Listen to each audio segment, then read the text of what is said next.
Welcome! For this week, we're gonna do a mini back care. You know, the thing you can do after a long plane ride or simply any morning that you take some time to yourself.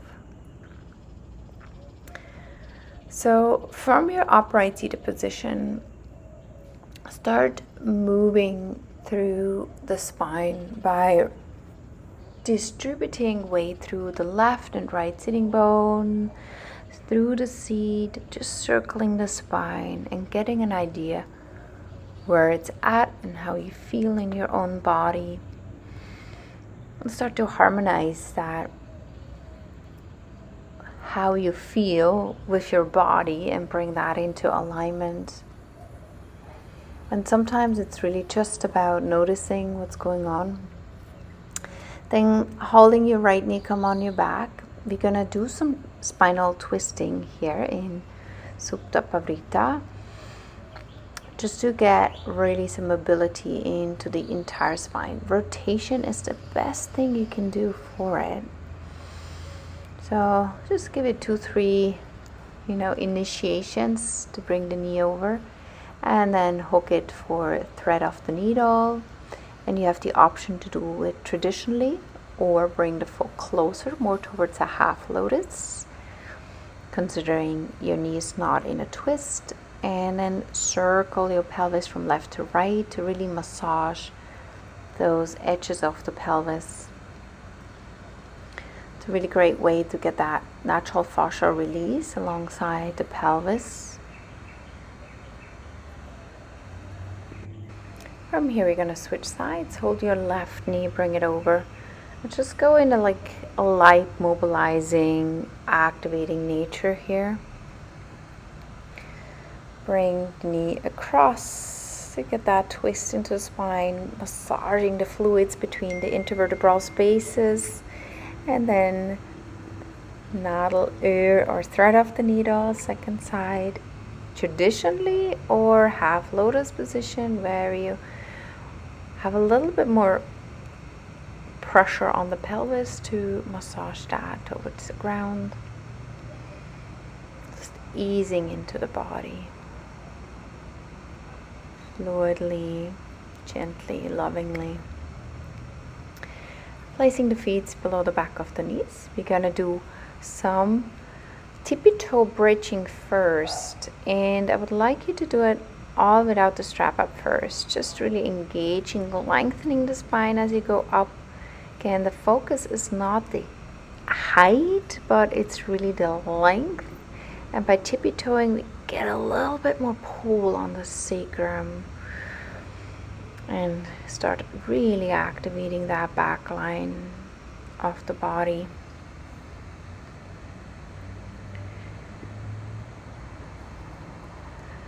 All right, time to roll up and come into a downward dog. In this down dog, let's really focus on the weight distribution. That's a great way to balance your body naturally. So as you push in your right left hand, check on how much you push with either side, and then same for the legs. And often as we get into disalignment in the body, we tend to have more weight on one arm, hand, and one foot. So just balance that by rooting for an equal weight distribution.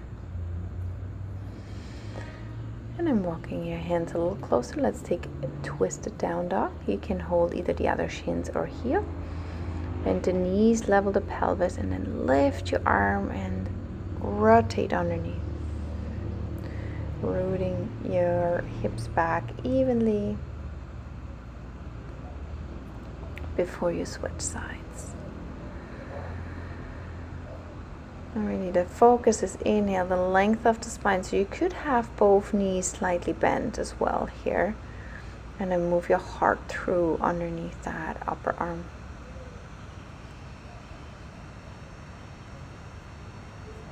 Breathe. And then we head into plank. Right forearm down, left forearm down. Okay. So just engage your core here as you can move dynamically, moving forward, moving back. And we go into a dynamic Vashisthasana. So my favorite version here is keeping the hands interlaced as you move your top arm over. And then play with various feet position, whatever works with you, as long as you keep your hips lifted. Okay. Keeping the hands interlaced allows for a closed chain and more stability.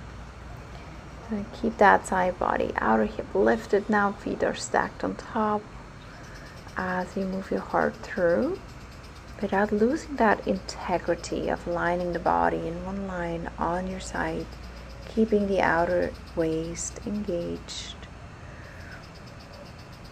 Surely you can let the fingers come apart. Variation here, or feet in front, but keep a really strong engagement in the outer hip, so the pelvis that's lifting. Nice. So keep alternating. Then slowly release your knees, your torso.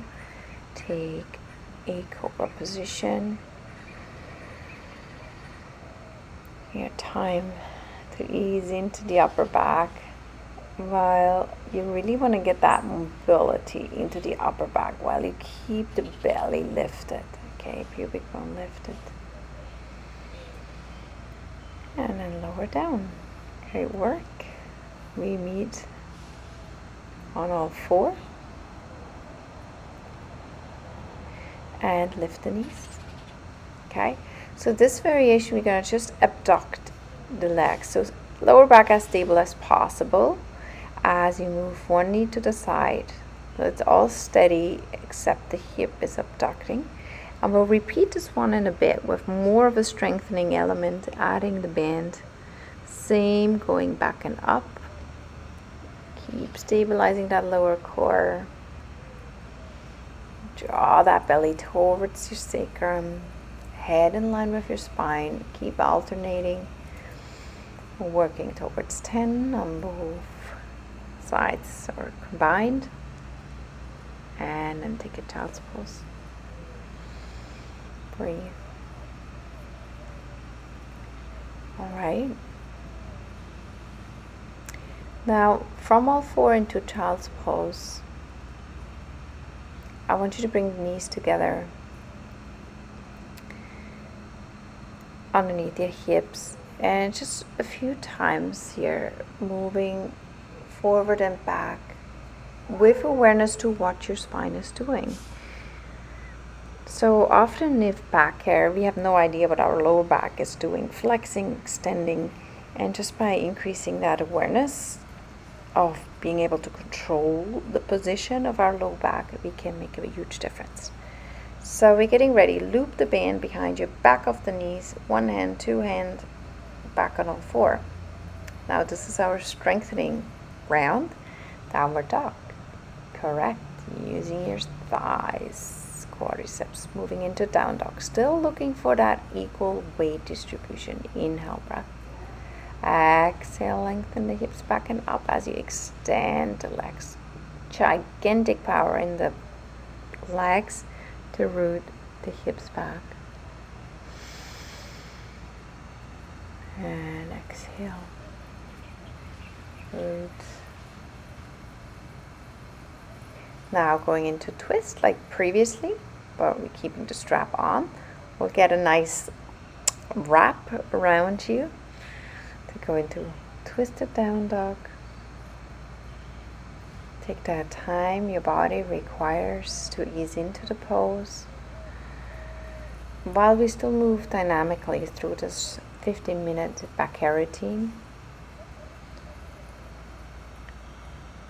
And the more we mobilize that mid-back, the freer the lower back.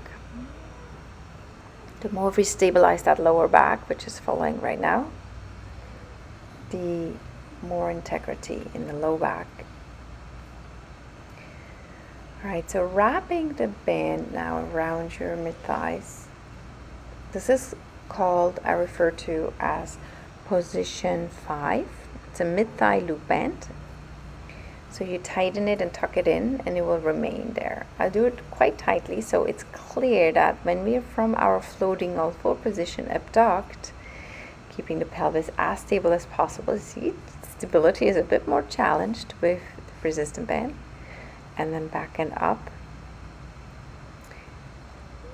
That there's a clear resistance.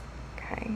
So ideally into the exhale, we resist. Go lower down. And again, find that neutral back position and rock back and forward. Be aware what your spine is doing. Is it staying neutral or is it moving into flexion? Pause as you please.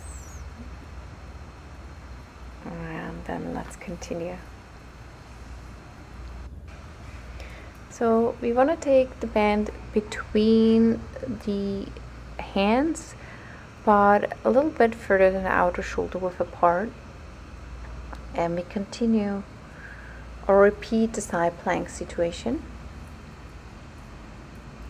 So come into plank, but this time pull the top arm under traction over your head. Okay, keep your hips lifted and find the traction. Again, feet on top, stack on top. Here showing all the option. Track your top arm on top. So there's a little slack as we transition.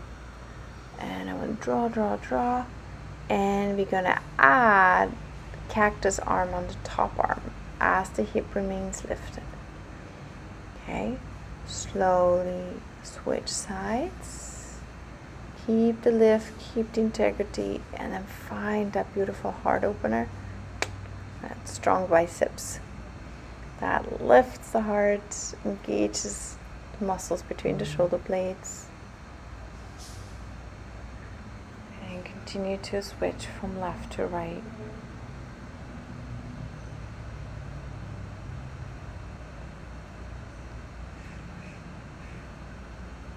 Keeping steady. And typically engage into the band on the exhale.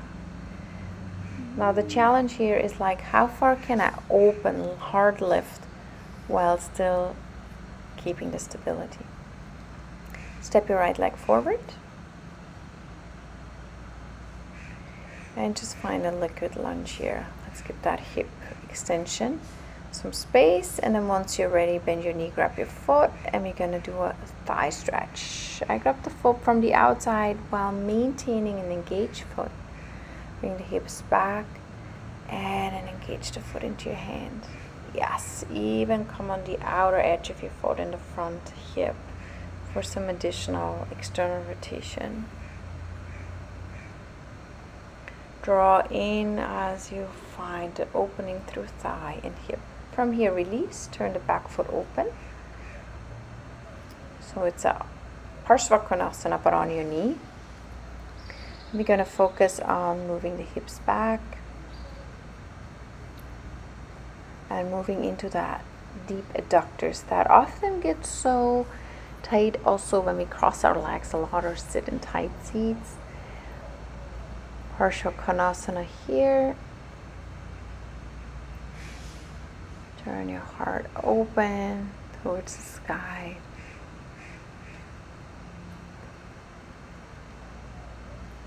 And then move back. Open twist for Hanuman prep. Shift that outer hip back like you mean it. And make your side body long as you open your top arm. Head, gaze can always go down. Alright. Time to switch sides. Okay, lunge it first, take it easy, ease into the hips. Now, obviously, I've practiced here in the heat that always shortcuts the time required to get the mobility in the body. Grab your foot, move your hips back to keep a long lower spine, and then engage the foot into your hand as you bicep activate your left hand. Draw the hips back.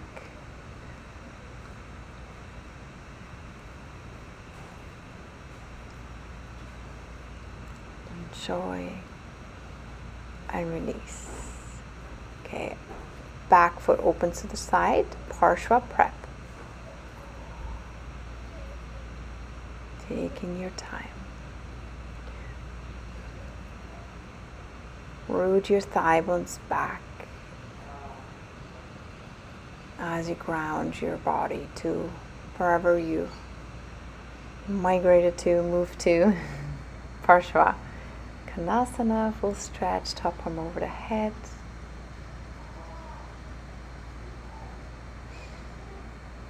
And then let's prep for Hanuman prep. Okay, so front leg extends. What? Not on the side? Of course you add it. Move back, open the left arm up. Okay, so just add that second side. I obviously missed it. And then whenever you're done, we will meet in a closed child's pose. Knees together and the abdomen resting on the thighs, so that when you breathe, you feel that resistance into the belly. So it's resistance breathing. That's why the legs are together. And just ease with your arms above the shoulders. Expanding the breath towards the ground. Expanding the rib space. Thank you so much for joining me on this little back hair adventure. I hope this was a sweet inspiration for your day. Take care. Bye-bye.